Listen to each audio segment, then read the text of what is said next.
প্রিয় ছাত্রছাত্রী, আমরা ক্লাস 12 ফিজিক্সের তড়িৎ ক্ষেত্র চ্যাপ্টারটি নিয়ে আলোচনা করছিলাম।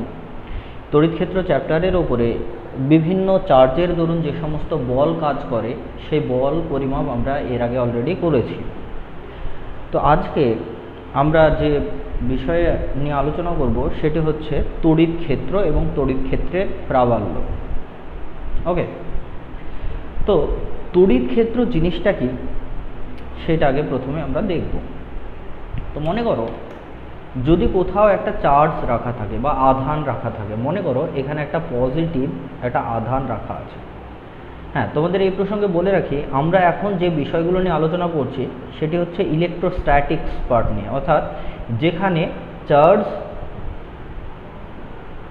Is in rest. ওকে, মানে এই যে অধ্যায় আছে সেখানে আমরা ধরে নিচ্ছি যে চার্জগুলো নিয়ে আলোচনা করছি সেগুলো রেস্টে আছে। ওকে, তো ধরে নিচ্ছি যে আমরা কোথাও একটা পজিটিভ একটা চার্জ রাখলাম, তাহলে এই চার্জটা রাখার দরুন এর চারিদিকে যে নির্দিষ্ট অঞ্চল পর্যন্ত এর ইফেক্ট থাকে, অর্থাৎ এই চার্জটা যদি আমি এখানে রাখি তাহলে এর কাছাকাছি যদি আমি এখানে মনে করো একটা পজিটিভ আধান নিয়ে আসলাম, 1 কুলম্ব পরিমাণ একটা আধান নিয়ে আসলাম, তাহলে যদি এই চার্জটা এই যে আধানটা নিয়ে আসলাম বা চার্জটা নিয়ে আসলাম তার উপরে যদি বল প্রয়োগ করে, তবে আমরা বলতে পারি যে এই যে রিজিয়নটা আছে যেখানে আমি এই চার্জটাকে নিয়ে এসেছি সেটা এর ক্ষেত্রের মধ্যে পড়ছে, তাই কি না? তাহলে আমরা যদি সহজভাবে বলি সেটা হচ্ছে যে কোনো তড়িৎ আধানের পার্শ্ববর্তী যে অঞ্চল পর্যন্ত ওই তড়িৎ আধানের দরুন আকর্ষণ বা বিকর্ষণ বল ক্রিয়া করে, ঠিক আছে, তাকেই বলা হয় আমাদের তড়িৎ ক্ষেত্র। তাহলে অ্যাকচুয়ালি থিওরিটিক্যালি যদি বলা হয়, থিওরিটিক্যালি যদি বলি তাহলে এটা অসীম পর্যন্ত বিস্তৃত থাকে, ইনফিনিটি পর্যন্ত এই ক্রিয়া বিস্তৃত থাকে বলে ধরা হয়, মানে এর ইফেক্টটা অসীম দূরত্ব পর্যন্ত কাজ করে বলে ধরা হয়। কিন্তু বাস্তব ক্ষেত্রে দেখা যায় যে এটা অসীম দূরত্ব পর্যন্ত কাজ করে না, একটা নির্দিষ্ট রেঞ্জ আছে সেই পর্যন্তই কিন্তু এর কাজটা দেখা যায়। তো এইখানে আমরা যে চার্জটা প্রথমে নিয়েছি সেই যে চার্জটা সেটাকে সোর্স চার্জ বলা হয়, সোর্স চার্জ, বা বাংলায় যদি বলি উৎস আধান। ওকে, আর এই চার্জের কাছে যদি অপর একটা চার্জ নিয়ে আসি সেই চার্জটাকে বলা হয় টেস্ট চার্জ। ওকে, তার মানে কি, এটাকে পরীক্ষক আধান বলা হয়, মানে এই চার্জটার উপরে এই চার্জের দরুন বল আমরা ক্যালকুলেশন করি, ঠিক আছে? তো এই বিষয়টা মাথায় রাখবে। আচ্ছা, এবার ব্যাপার হচ্ছে যে তড়িৎ প্রাবল্য জিনিসটাকে সেটা বুঝি। তড়িৎ প্রাবল্য জিনিসটা কি? সেটা হচ্ছে যে দেখো যে এইখানে যদি একটা আধান নিই তাহলে এই আধানের দরুন এর চারিদিকে একটা নির্দিষ্ট অঞ্চল পর্যন্ত এর মানে ক্রিয়া থাকবে, বা বলতে পারো যে এর ইফেক্ট থাকবে, তাই কি না? তো এর যে অঞ্চল পর্যন্ত এর পরিধি আছে, যেখান পর্যন্ত এ বল কাজ করাতে পারবে, সেই রিজিয়নের মধ্যে যদি একটা একক ধনাত্মক আধানকে নিয়ে আসি তাহলে ওই একক ধনাত্মক আধানটার উপরে এর দরুন যে বল কাজ করবে সেটাকেই বলা হয় তড়িৎ ক্ষেত্রের প্রাবল্য। ওকে, তাহলে তড়িৎ ক্ষেত্রের প্রাবল্য দেখো, যদি এইখানে যদি একটা পজিটিভ চার্জ রাখি, এটাও যদি পজিটিভ হয় তাহলে কি করবে, এ আমরা জানি পজিটিভ পজিটিভ বিকর্ষণ করে, তো স্বাভাবিকভাবে এদের যে ক্রিয়ারেখা বরাবর এই দিক বরাবর একটা বিকর্ষণ বল কিন্তু দেবে। ওকে, আবার যদি নেগেটিভ চার্জ হয় তাহলে এইখানে যদি একটা পজিটিভ চার্জ রাখি তাহলে কি হবে, এই দিক বরাবর একটা বল প্রয়োগ হবে। তাহলে দেখো যে এই চার্জের উপরে ডিপেন্ড করে কিন্তু কোন দিক বরাবর বল প্রযুক্ত হবে এই টেস্ট চার্জের উপরে সেটা কিন্তু আমরা বুঝতে পারছি, তার মানে এর একটা নির্দিষ্ট ডিরেকশন আছে, ঠিক আছে? তো সেই জন্য প্রাবল্য অ্যাকচুয়ালি একটা ভেক্টর রাশি হিসেবে ধরা হয়। তাহলে প্রাবল্য জিনিসটা কি বা কিভাবে ক্যালকুলেশন করা হয় কি সেটা বুঝলাম, এবার ক্যালকুলেশনটা আমরা কিভাবে করব। দেখো, মনে করো যে আমি এইখানে একটা কিউ পরিমাণ আধান নিয়েছি, তাহলে একটা কিউ পরিমাণ যদি আধান নিই এর কাছাকাছি যদি মনে করো একটা আমি চার্জ নিলাম, এটা Q1 নাম দিলাম, এর কাছাকাছি আমি যদি একটা চার্জ Q2 নিয়ে আসি তাহলে কি ঘটনা ঘটে সেটা আমরা কি কোন সূত্রের সাহায্যে নির্ণয় করি?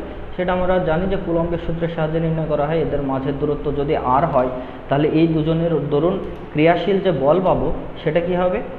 F সমান, আমরা যদি SI সিস্টেমের ক্ষেত্রে করি তাহলে কি হয়? 1/4πε0 Q1 Q2/r² হয়, ঠিক না? তাই তো?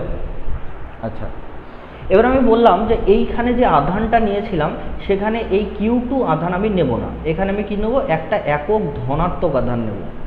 তাহলে একক ধনাত্মক আধান যদি নিই তাহলে এর দরুন ক্রিয়াশীল বল কত হবে? সেটাকে আমি F1 দিয়ে প্রকাশ করছি। সেটা হবে 1/4πε0 Q1 × 1/r² হবে, তাই কি না? তার মানে হবে কি 1/4πε0 Q1/r²। এটা হচ্ছে F1। এইখানে যে এই একক ধনাত্মক আধান নিলাম, নিয়ে এই একক ধনাত্মক আধানটার উপরে এই চার্জটার দরুন যে বল প্রযুক্ত হলো সেটাই অ্যাকচুয়ালি হচ্ছে তড়িৎ ক্ষেত্র প্রাবল্য। এটাকে আর তখন F দিয়ে প্রকাশ করা হয় না, ওটাকে প্রকাশ করা হয় E দিয়ে। বোঝা গেল বিষয়টা?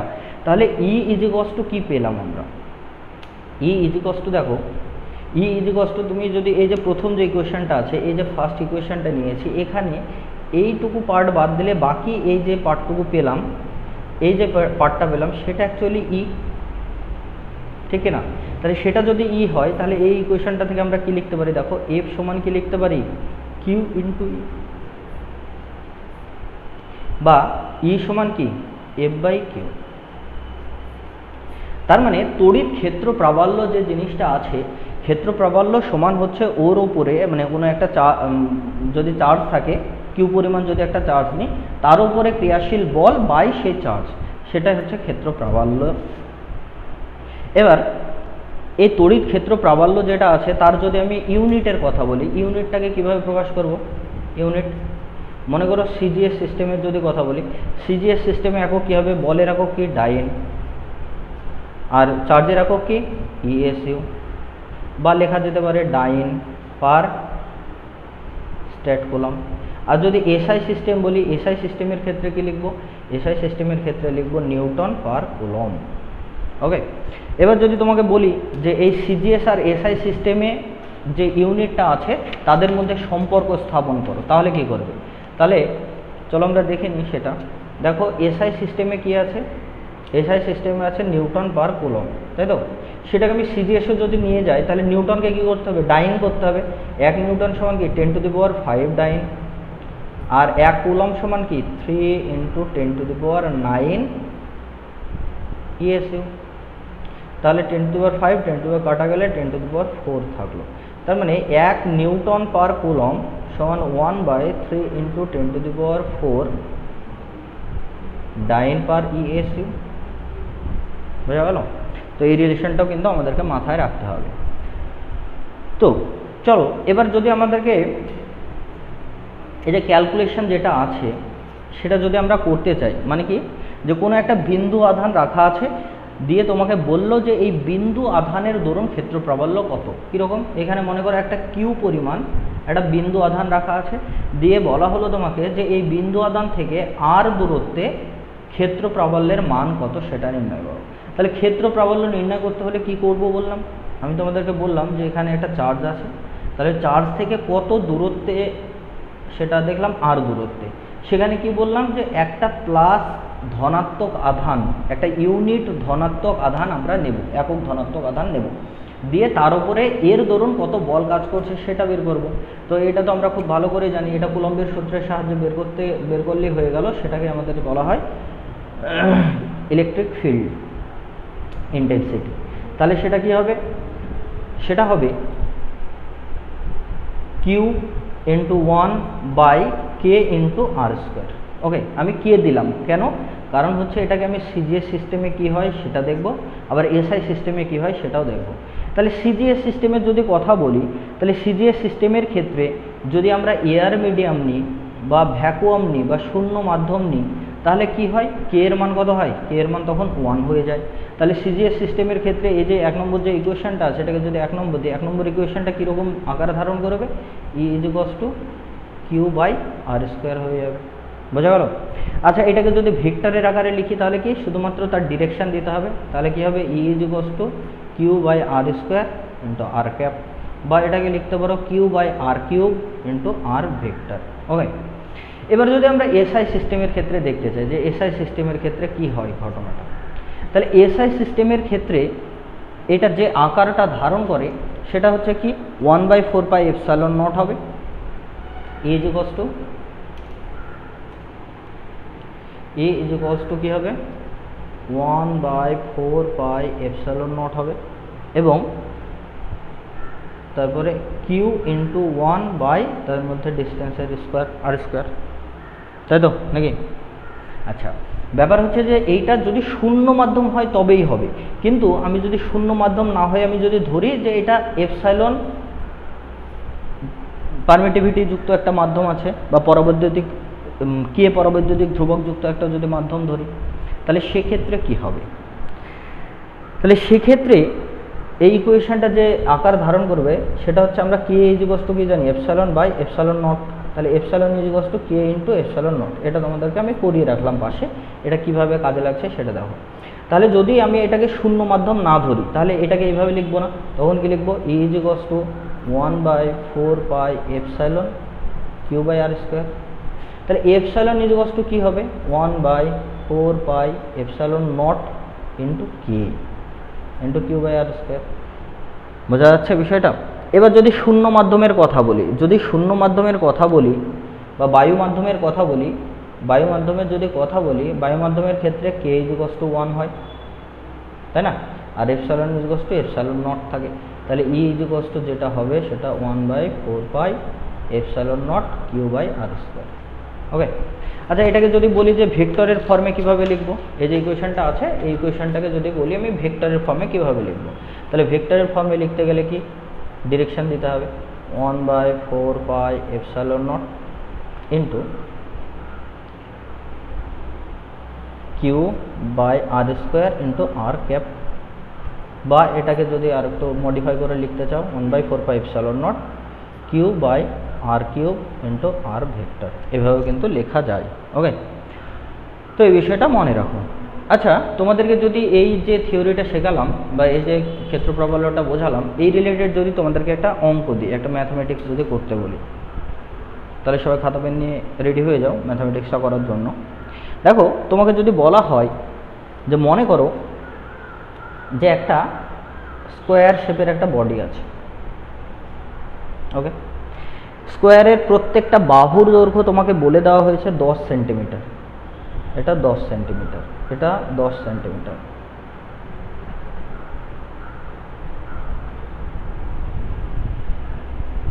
এবার তোমাকে বললাম যে এর স্কোয়ারটার প্রত্যেকটা বাহুর দৈর্ঘ্য 10 সেন্টিমিটার, এবং এর যে প্রত্যেকটা কর্নার আছে, প্রত্যেকটা কর্নারে আমি মনে করো এক একটা নাম দিলাম এ বি সি ডি।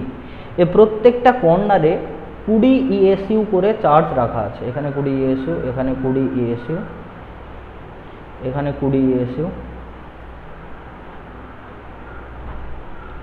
তাহলে এদের কর্ণদ্বয়ের যে ছেদবিন্দু হয়, তাহলে কর্ণদ্বয়টাকে কিভাবে আঁকবো, এটা একটা কর্ণ, এই কর্ণদ্বয়ের যে ছেদবিন্দু আছে এখানে তড়িৎ ক্ষেত্র প্রাবল্যের মান নির্ণয় করো। এখানে ও দিয়ে নাম দিলাম, দিয়ে বললাম এই ও বিন্দুতে ক্ষেত্র প্রাবল্যের মান নির্ণয় করো। সেটাকে তোমরা কিভাবে সমাধান করবে সবাই করার চেষ্টা করো, ভিডিওটাকে পজ করে দাও, দিয়ে সেটাকে সমাধান করার চেষ্টা করো। তারপরে তোমরা সলিউশনটা দেখো। আশা করছি হয়ে গেছে, যাদের হয়নি তারা একবার দেখে নাও। দেখো, বিষয় হচ্ছে যে এইখানে ক্ষেত্র প্রাবল্য যখন নির্ণয় করতে বলবে তখন আমরা ধরে নেব যে এখানে একটা একক ধনাত্মক আধান আছে। তাহলে এই একক ধনাত্মক আধানের ওপরে এর দরুন ক্রিয়াশীল বল কত, এর দরুন ক্রিয়াশীল বল কত, এর দরুন কত, এর দরুন কত, সেটা বের করব। সেটাই কি হবে, প্রত্যেকটার যদি ডিরেকশন ওয়াইজ যদি সামেশান করে দিই সেটাই হবে এই বিন্দুতে ক্ষেত্র প্রাবল্যের মান। ওকে, তাহলে আমরা প্রথমেই এ বিন্দুতে যে আধান আছে তার দরুন ও বিন্দুতে ক্ষেত্র প্রাবল্য কত সেটা আমি নির্ণয় করছি। এ বিন্দুতে চার্জের দরুন ও বিন্দুতে ক্ষেত্র প্রাবল্যের মান কত হবে, সেটার মান কত হবে। যেহেতু দেখো এগুলো সব সিজিএস ইউনিটে আছে, তাহলে এখানে যে ক্ষেত্র প্রাবল্য হবে সেটার মান আমি মনে করো E1 দিয়ে প্রকাশ করলাম। E1 ইজ ইকুয়ালস টু কি, কিউ বাই আর স্কোয়ার। কারণ কি, যদি এটাকে এয়ার মিডিয়াম ধরে নিই, এয়ার মিডিয়ামের ক্ষেত্রে কে ইজ ইকুয়ালস টু 1, তাহলে কি কেটা 1 হয়ে গেলে কিউ বাই আর স্কোয়ার থাকে। তাহলে কিউ এর মান কত, 20 বাই আর স্কোয়ার মানে কত। এবার ব্যাপার হচ্ছে আর স্কোয়ার মানে কত, আরটা কি, আরটা হলো অ্যাকচুয়ালি এই ডিস্টেন্সটা। তাহলে এই ডিস্টেন্সটা যদি বের করতে হয় তাহলে আমি ভাবতে পারি যে এই যে কর্ণটা আছে এই কর্ণটার দৈর্ঘ্যটা বার করব। এই কর্ণর দৈর্ঘ্য বার করতে হলে দেখো একটা বাহু জানি, এই বাহুটা জানি, তাহলে এই বাহুটা জানি না, এই বাহুটা কি এসি ইজ ইকুয়ালস টু কী হবে, root over 10 square plus 10 square, এমন কি রুট ওভার 200 মানে কি 10√2। তাহলে এসি বাহুর দৈর্ঘ্য যদি 10√2 হয় তাহলে এও বাহুর দৈর্ঘ্য কত, 10√2/2, তার মানে কত 5√2। এভাবে প্রত্যেকটা হাফের মান কি হবে, এই হাফ এই হাফ এই হাফ এই হাফ যেগুলোই বলবে প্রত্যেকটার মান 5√2ই হবে।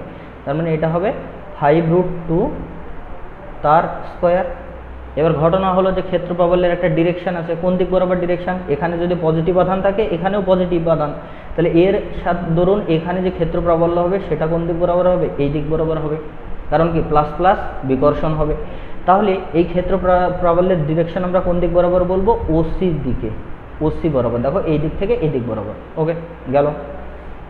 আচ্ছা এবার এ বিন্দুর জন্য হলো, এবার বি বিন্দুতে যে আধান আছে তার দরুন ও এ ক্ষেত্র প্রাবল্য কত, তার দরুন ও এ ক্ষেত্র প্রাবল্য আমরা E2 ধরে নিলাম।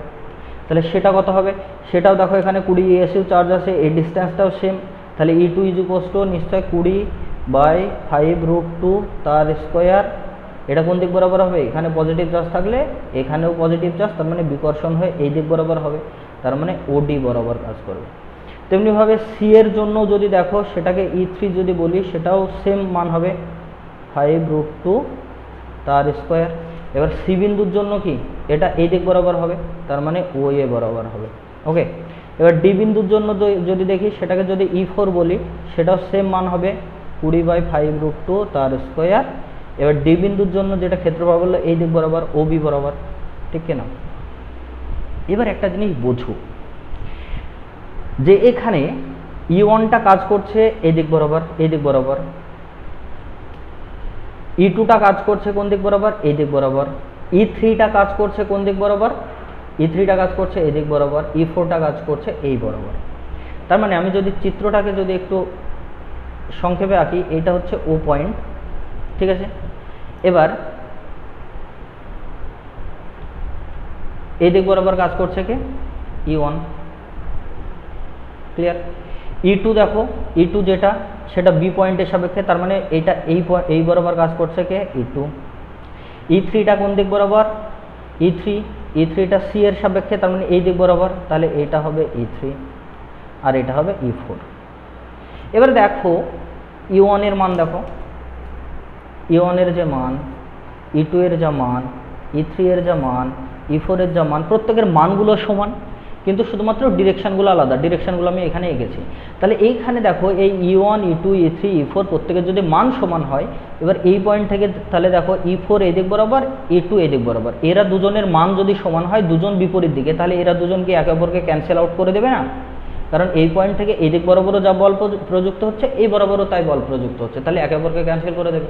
এটার ক্ষেত্রে দেখো এই দিক বরাবর যা বল প্রযুক্ত হচ্ছে, এই বরাবর যা বল প্রযুক্ত হচ্ছে, একে অপরকে ক্যান্সেল আউট করে দেবে। তাহলে এই পয়েন্টে নেট যে ক্ষেত্র প্রাবল্যের মান পাবো সেটা হবে 0।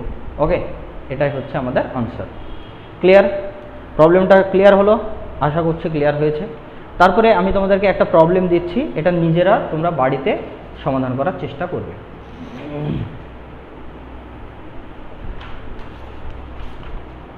প্রবলেমটা আমি এঁকে দিচ্ছি, জাস্ট তোমরা একবার দেখে নেবে। প্রবলেমটা এই রকম যে মনে করো যে আমি একটা এরকম বৃত্ত আঁকলাম, এই বৃত্তের দুটো ব্যাস আঁকলাম, দিয়ে আমি তাদেরকে ব্যাসগুলোকে নামকরণ দিলাম A, B, C, D। ওকে এবার এই সি বিন্দুতে মনে করো -10 ESU চার্জ দিয়েছে, ডি বিন্দুতে মনে করো 10 ESU চার্জ দিয়েছে, এ বিন্দুতে মনে করো +10 ইএসইউ চার্জ দিয়েছে, এখানে মনে করো +10 ইএসইউ চার্জ দিয়েছে। আর তোমাকে বলে দিয়েছি যে এই যে বৃত্তটা আছে তার পরিধি সমান 20 পাই। তাহলে এই যে ও যে পয়েন্টটা আছে, তাহলে এই ও যে পয়েন্টটা আছে সেখানে ও বিন্দুতে ক্ষেত্র প্রাবল্য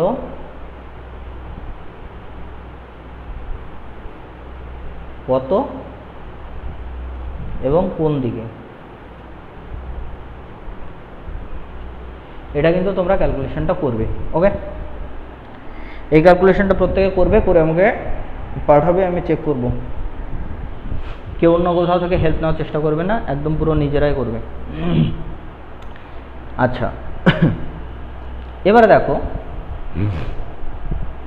এবার তোমাদেরকে যদি বলি যে একটা আহিত পরিবাহী আছে, ক্লিয়ার, একটা আহিত পরিবাহী আছে, দিয়ে সেই আহিত পরিবাহীর খুব কাছাকাছি একটা বিন্দু আছে, সেই বিন্দুতে তড়িৎ ক্ষেত্র প্রাবল্যের মান কত সেটা ক্যালকুলেশন করো। তাহলে সেটা তোমরা কিভাবে করবে, কীরকম আহিত পরিবাহী? তো চলো মনে করি যে এরকম একটা আহিত স্ফিয়ার আছে যার সেন্টার হলো ও, আর এর খুব কাছাকাছি একটা বিন্দু, মানে মনে করো এইখানে একটা বিন্দু আছে, সেই বিন্দুটার নাম দিলাম আমি পি।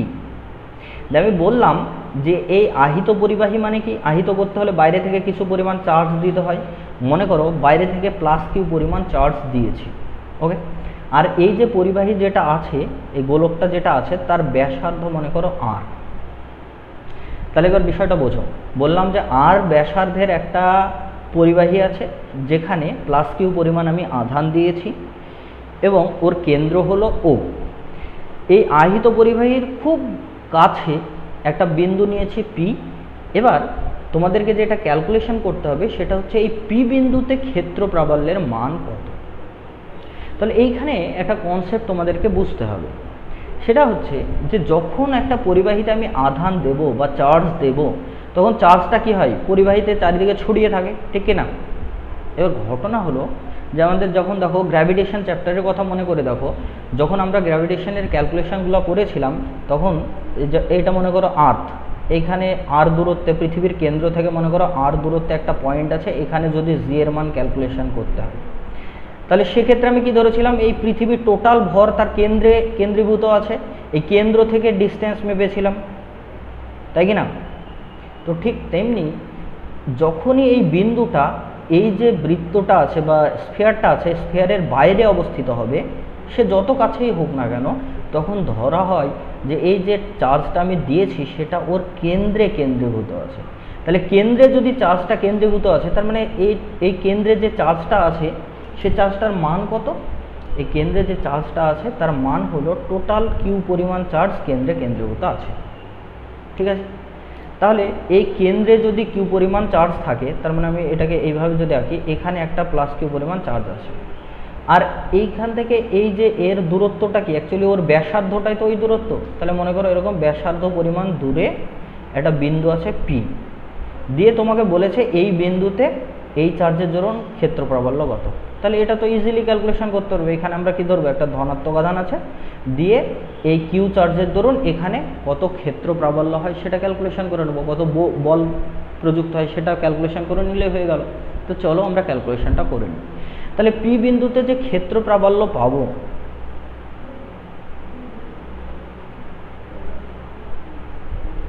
তার মান কত হবে? তাহলে পি বিন্দুতে ক্ষেত্র প্রাবল্যের মান কত হবে? ই = এই চার্জ কিউ ইন্টু এখানে একটা একক ধনাত্মক চার্জ আছে 1/k × r², ক্লিয়ার? তার মানে q/kr², ঠিক তো? এবার একটা জিনিস বোঝো, যে আমরা ধরে নিয়েছি ঠিকই যে টোটাল চার্জটা ওর কেন্দ্রে কেন্দ্রীভূত আছে, কিন্তু অ্যাকচুয়ালি চার্জটা কোথায় থাকে? একটা স্ফিয়ার যদি নিই, একটা স্ফিয়ারে যদি আমি চার্জ দিই, সব সময় সেই চার্জটা কী হবে, ওর সারফেস বরাবর ছড়িয়ে থাকে, ক্লিয়ার? তাহলে ওই চার্জটা যদি ওর সারফেস বরাবর ছড়িয়ে থাকে, তাহলে সারফেসে একটা চার্জের একটা বলতে পারো একটা চার্জের মেঘ জমা হয়ে গেছে, চার্জের একটা লেয়ার তৈরি হয়ে আছে, ঠিক না? তাহলে দেখো টোটাল কিউ পরিমাণ যে আধানটা সেটা টোটাল ওর সারফেস বরাবর ছড়িয়ে আছে, ঠিক? তাহলে আমরা ভাবতে পারি ওর ক্ষেত্রফল, সারফেসের ক্ষেত্রফল কত, 4πr²। তাহলে 4πr² ক্ষেত্রফলে ছড়িয়ে আছে কিউ আধান। তাহলে যদি আমি বলি একক ক্ষেত্রফলে কি পরিমাণ আধান ছড়িয়ে রয়েছে, সেটা Q/4πr²। এইটাকেই বলা হয় ওর ক্ষেত্রফলের ওপরে, মানে অ্যাকচুয়ালি এটা সারফেস চার্জ ডেনসিটি বলা হয়, বা আধানের তলমাত্রিক ঘনত্ব বলা হয়। ওকে, ক্লিয়ার, বোঝা গেল? তাহলে আধানের তলমাত্রিক ঘনত্ব কত পেলাম আমরা, টোটাল চার্জ বাই টোটাল ক্ষেত্রফল, সেটা হলো এটা। তাহলে এটাকে যদি আরেকটু মডিফাই করে লিখতে চাই, সেটা আমরা কি লিখতে পারি, sigma into 4πr² is Q. এটাও লিখতে পারি, মানে কর্ণ বরাবর গুণ করে দিলাম, আর কিছু করে নিই। এবার বোঝো, তাহলে এই যে ইকুয়েশনটা আছে, এই ইকুয়েশনটাকে যদি আমি আরেক লাইন প্রসিড করি, তাহলে কি লিখতে পারি, ই ইজ কিউ এর জায়গায় কি লিখবো, এইটা। তাহলে sigma into 4πr² by kr²। তাহলে r² যদি কাটা যায়, তাহলে 4π সিগমা বাই কে পাবো। এই 4π সিগমা বাই কে পেলাম, সেটা কি ই ইজ তার মানে কি, যে যখন কোনো একটা স্ফিয়ারকে কিউ পরিমাণ চার্জ দিয়ে আহিত করলাম, আহিত করে তার খুব নিকটস্থ একটা বিন্দুতে যদি ক্ষেত্র প্রাবল্য কত হবে সেটা নির্ণয় করতে বলে, সেটার মানই হবে এটা। ওকে, এটা কোন এককে করলাম, এটা কোন এককে করলাম, এটা কোনো এককে করে নিই। এবার যদি আমি এইটাকে যদি এসআই সিস্টেমে কি হবে সেইটা যদি করতে চাই, দেখো কে এর মান কত হবে তার উপরে ডিসাইড হচ্ছে কি হবে। যদি আমি এসআই সিস্টেমের ক্ষেত্রে এই ক্যালকুলেশনটাই করতে চাই, তাহলে এসআই সিস্টেমের ক্ষেত্রে আমরা কি লিখবো বলো। এসআই সিস্টেমের ক্ষেত্রে ই ইজ কি লিখতাম আমরা, এরকমভাবে যদি ভাবি এটা এসআই সিস্টেমের ক্ষেত্রে, প্রথমে 1/4π কী হবে, এপসাইলন নট না এপসাইলন। দেখো যদি এটা শূন্য মাধ্যমে আছে ধরি এটাকে, তাহলে এপসাইলন নট হবে। যদি আমি ধরি এটা শূন্য মাধ্যমে না, এখানে একটা যে মাধ্যমটা আছে, এখানে যে মিডিয়ামটা আছে, সেটা হচ্ছে এপসাইলন পারমিটিভিটি যুক্ত, ঠিক আছে? তাহলে এপসাইলন তড়িৎভেদ্যতা যুক্ত যদি মাধ্যম ধরি, তাহলে সেটা কি হবে, 1/4π এপসাইলন ইন্টু চার্জ কত আছে না কিউ আছে, ইন্টু 1/r²। ক্লিয়ার, বুঝতে পারলে কি না বলো? এবার আমরা তো জানি epsilon by epsilon naught is K, তাহলে epsilon is K into epsilon naught. তাহলে এটা যদি বসিয়ে দিই, তাহলে কি হবে, 1/4π কে ইন্টু এপসাইলন নট। আর এই কিউটা কি অ্যাকচুয়ালি এটা, তাহলে কি 4πr² ইন্টু সিগমা। তাহলে দেখো এখানে 4π কাটা গেল, আর এখানে তো বাই r² থাকবে একটা, এই r² কাটা গেল, তাহলে sigma by k epsilon naught পেলাম। তাহলে একটা পেলাম কি, দেখো 4π সিগমা বাই কে, আর আরেকভাবে পেলাম এসআই সিস্টেমে যখন করলাম, সেটা epsilon is sigma by k epsilon পেলাম, তাই না? তাহলে এইখানে একটা জিনিস লক্ষ্য করে দেখো, যে এইখানে কিন্তু কোথাও রেডিয়াস যেটা আর, এর কোনো টার্ম কিন্তু নেই। তাহলে রেডিয়াসের যেহেতু কোনো টার্ম নেই, তার মানে এইখানে যে আমি এই যে চার্জটা ধরেছি যে একটা স্ফিয়ারের উপরে ছড়িয়ে আছে, এটাকে যদি স্ফিয়ারে না ধরে আমার যদি শখ হয়, আমি তো ধরতেই পারি যে এরকম কিউব শেপের একটা বডির উপরে আছে, তাতেও কিন্তু ভুল কিছু হবে না। শুধুমাত্র ক্যালকুলেশন করার ক্ষেত্রে এই যে সিগমা যে টার্মটা আছে, সেই সিগমাটাকে কি করতে হবে, তখন এই কিউবের ক্ষেত্রে যে চার্জ ডেনসিটি যেমন হয় সেটা দিয়ে কিন্তু ক্যালকুলেশন করতে হবে, ঠিক আছে? তাহলে সেক্ষেত্রে আমরা যদি এটাকে একটু এইভাবে লিখি, তাহলে ই ইজ কি লিখতে পারি, 1/k into epsilon naught into এটা সিগমা। তাহলে সিগমাটাকে কি বলবো, সিগমাটাকে বলবো নিকটবর্তী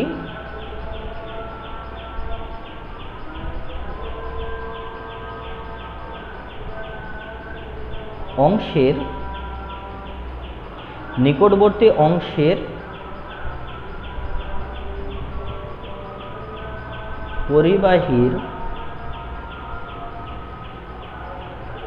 আধানের তলমাত্রিক ঘনত্ব।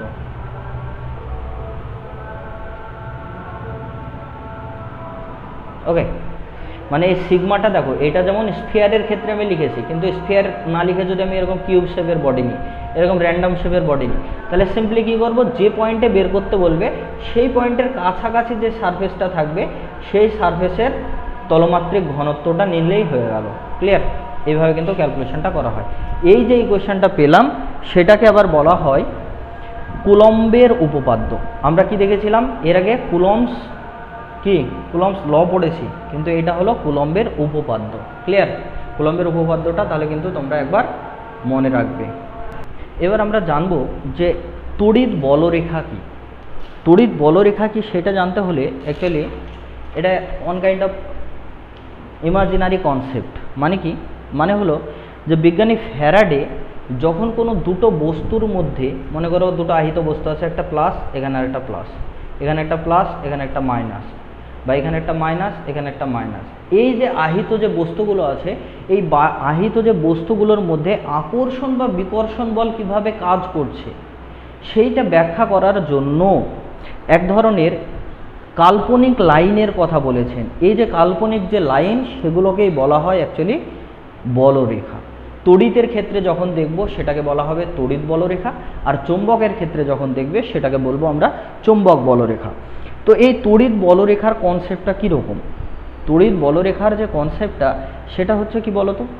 সেটা হচ্ছে, মনে করো সিম্পলি ভাবো যে এইখানে মনে করো একটা তড়িৎ ক্ষেত্র আছে, এই যে অঞ্চলটা আছে এই অঞ্চলে একটা তড়িৎ ক্ষেত্র কাজ করছে। কোন দিক বরাবর কাজ করছে? না এই দিক বরাবর বললাম আমি তড়িৎ ক্ষেত্র কাজ করছে। তাহলে এবার যদি এইখানে যদি আমি একটা একক ধনাত্মক আধানকে যদি আমি ছেড়ে দিই, তাহলে এই একক ধনাত্মক আধানটা কোন দিক বরাবর যাবে? একক ধনাত্মক আধানটা যাবে কোন দিক বরাবর? না যে দিক বরাবর তড়িৎ ক্ষেত্র কাজ করছে বা তড়িৎ ক্ষেত্র প্রাবল্য সৃষ্টি হচ্ছে সেই দিক বরাবর যাবে। এই রকমভাবেই কিন্তু কোনো একটা নির্দিষ্ট অঞ্চলে কোন দিক বরাবর তড়িৎ ক্ষেত্র কাজ করছে বা ক্ষেত্র প্রাবল্য দেখা যাচ্ছে তার উপরে বেস করেই কিন্তু এই তড়িৎ বলরেখার মানে কনসেপ্টটা কিন্তু সৃষ্টি হয়েছে। এই তড়িৎ বলরেখার কিন্তু কয়েকটা বৈশিষ্ট্য আছে। কীরকম বৈশিষ্ট্য? এই তড়িৎ বলরেখার বৈশিষ্ট্য হলো যে এই তড়িৎ বলরেখাগুলো সর্বদা ধনাত্মক আধান থেকে সৃষ্টি। কেন বলছি ধনাত্মক আধান থেকে সৃষ্টি সেটা দেখো। মনে করো যে আমি এখানে একটা ধনাত্মক আধান নিয়েছি। ক্লিয়ার? এই ধনাত্মক আধানের কাছে যদি আমি এক কাজ করি যে একটা ঋণাত্মক একটা যদি ধনাত্মক একক ধনাত্মক আধান রাখি, তাহলে কি করবে? এ একক ধনাত্মক আধানটাকে কি করবে? এই দিক বরাবর রিপালশন করবে, বিকর্ষণ করবে। আবার যদি এই দিকে রাখি ধনাত্মক আধানটা, তখন কি করবে? এই দিক বরাবর বিকর্ষণ করবে। এই দিকে রাখলে এই দিক বরাবর বিকর্ষণ করবে, এইদিকে এই দিক বরাবর বিকর্ষণ করবে, এখানে রাখলে এভাবে বিকর্ষণ করবে। তার মানে বোঝা যাচ্ছে যে একটা ধনাত্মক আধান রাখলে তার আশেপাশে যেখানেই তুমি একটা ওই পজিটিভ ধনাত্মক আধান রাখবে তাকে বাইরের দিক বরাবর একটা বিকর্ষণ করবে।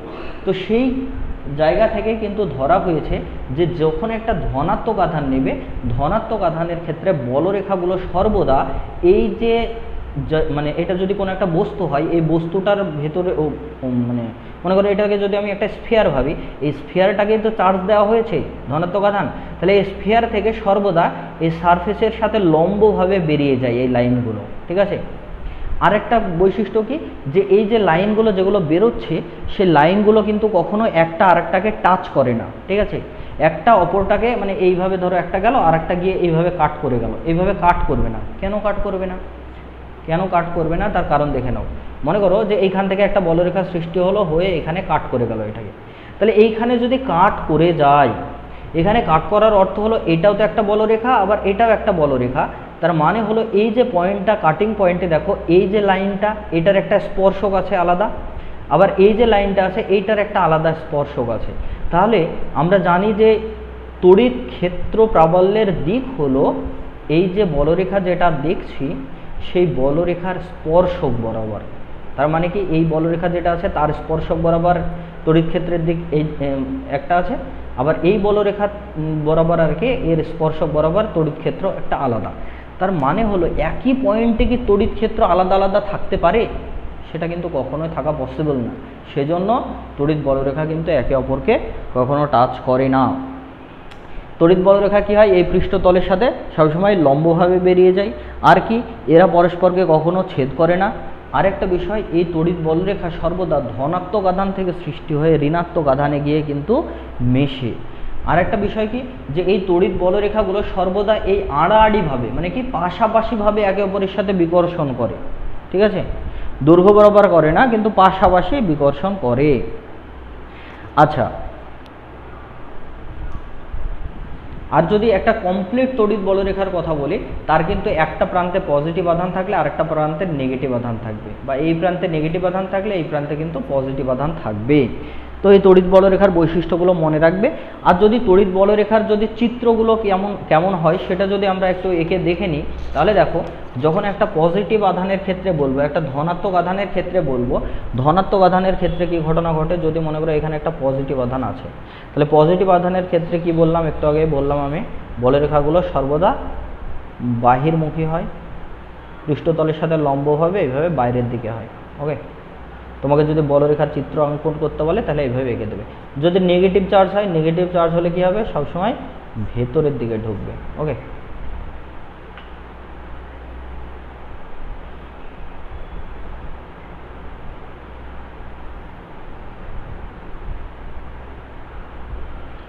এটা হচ্ছে নেগেটিভ।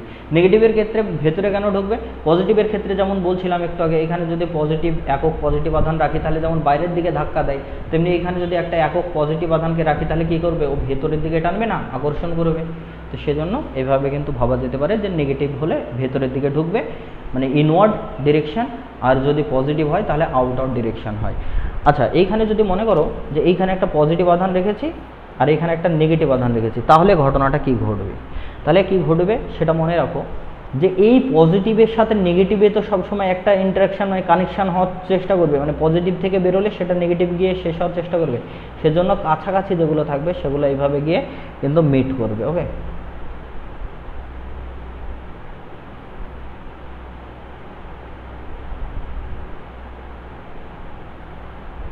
আর যেগুলো আরও এই দিক দিয়ে বেরোবে সেগুলো কিন্তু ওই দিকে গিয়ে আর পৌঁছাতে পারবে না, সেই জন্য এরকম কার্ভ আকারে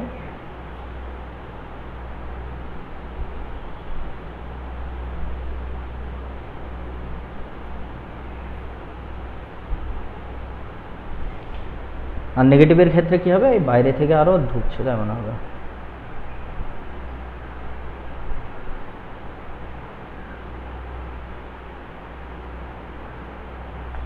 এরকম হবে। ওকে, নেগেটিভের ক্ষেত্রে ঢুকছে, পজিটিভের ক্ষেত্রে বেরোচ্ছে, আর এই সামনের রিজিয়ানগুলো গিয়ে একটা অপরটার সাথে মিট করছে।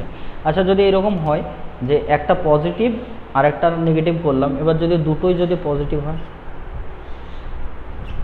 তাহলে কী হবে, এও বাইরের দিকে বের করবে, এও বাইরের দিকে বের করবে। তো স্বাভাবিকভাবে কি ঘটনা ঘটবে দেখো, যে এইখান থেকে যে এটা বেরোচ্ছিল, মনে করো এখান থেকে বেরিয়ে এই দিক বরাবর যেতে চাইছিল, কিন্তু এখান থেকেও তো একটা বেরিয়ে এই দিক বরাবর আসতে চাইবে, ফলে কী হবে, এরা দুজন বিকর্ষণ করবে, ফলে দুজন বেঁকে উপরের দিকে উঠে যাবে, এরকম হবে, এরকম হবে, এরকম হবে। বিষয়টা বোঝা যাচ্ছে? এই যে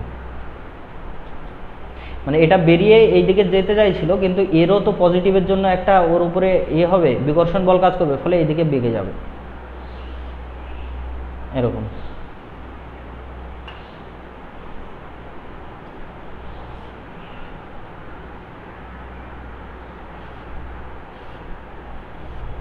যাই হোক, বাকি এগুলো আঁকছি না আর কি।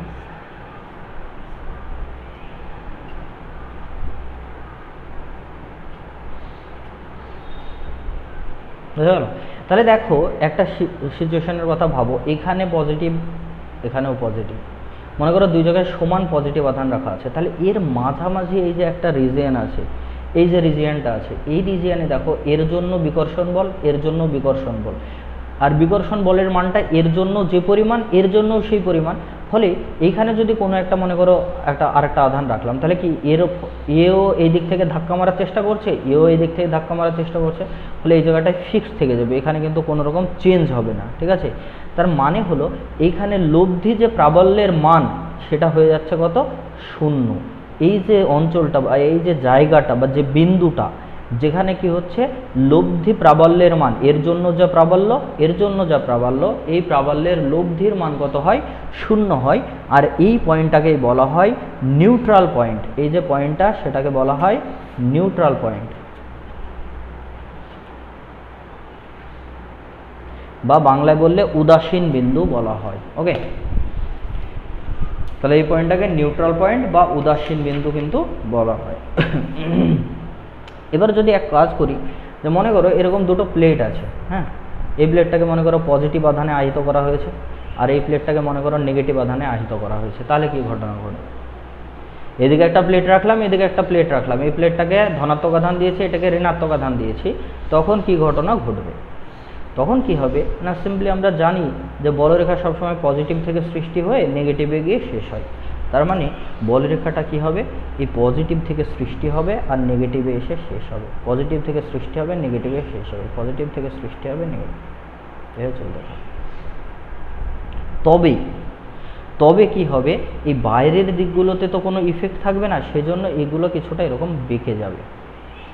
এর পাশে যেগুলো থাকবে, মানে প্রান্তের দিকে যেগুলো থাকবে, সেগুলো কিছুটা পরিমাণ এরকম বাঁকা থাকবে। বাকি এই যে মাঝের যে অংশটা থাকবে, এই যে এখান থেকে এই যে মাঝের যে অংশটা, সেই জায়গাটা কিন্তু ইউনিফর্ম ম্যাগনেটিক নয়, ইলেকট্রিক ফিল্ড দেখা দেবে। ওকে, এই বিষয়টা কিন্তু মাথায় রাখবে। আরেকটা কনসেপ্ট আজকে বলবো, সেটা হচ্ছে তড়িৎ দ্বিমেরু, যেটাকে বলা হয় ইলেকট্রিক ডাইপোল।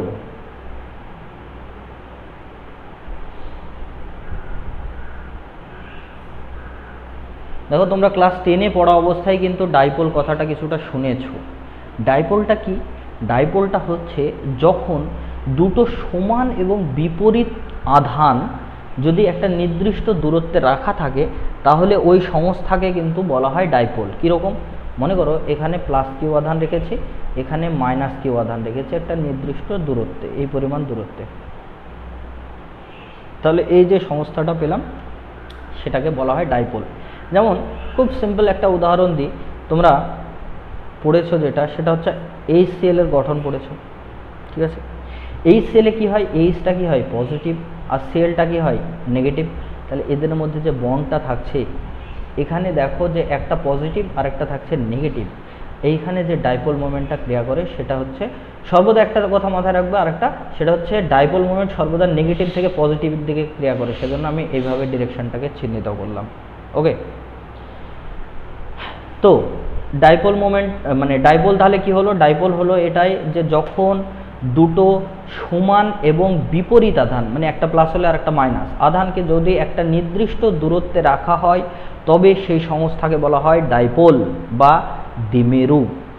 আর এই তড়িৎ যে দ্বিমেরুটা পাওয়া যাচ্ছে, এই তড়িৎ দ্বিমেরুর যে কোনো একটা আধান, মানে কি এই যে দ্বিমেরুটার যদি কথা বলি, মনে করো এটা একটা দ্বিমেরু, এখানে আমি প্লাস কিউ আধান নিয়েছি, এখানে মাইনাস কিউ আধান নিয়েছি, তাদের মাঝের দূরত্ব আমি ভাবলাম 12।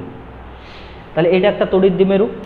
এই তড়িৎ দ্বিমেরুটার ক্ষেত্রে যে কোনো একটা আধান, মানে কি একটা আধান নিয়ে নিলাম কিউ, মানে কি শুধু ওর মানটা নেবে। ওকে, প্লাস না মাইনাস সেটা নেওয়ার দরকার নেই, শুধু সংখ্যাগত মানটা নেবে। তাহলে এই যে কোনো একটা আধানের মান এবং তাদের মাঝের ডিস্ট্যান্স কত 12, এইটা গুণ করলে যে রাশিটা পাওয়া যায় সেটাকে বলা হয় দ্বিমেরু ভ্রামক।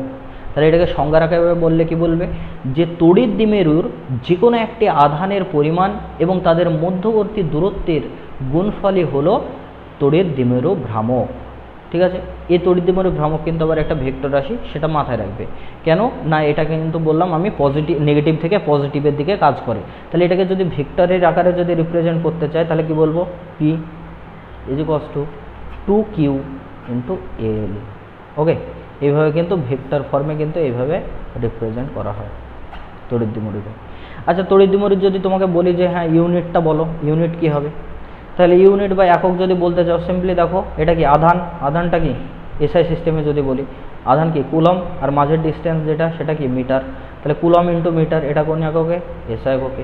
যদি সিজিএস এককে বলো, সেটাকে কি বলবে? এটাকে ইএসইউ বলবে। ইএসইউ × মাঝের ডিস্টেন্স, এটা সেন্টিমিটার। এটা কোন এককে? না সিজিএস এককে, তাই কি না?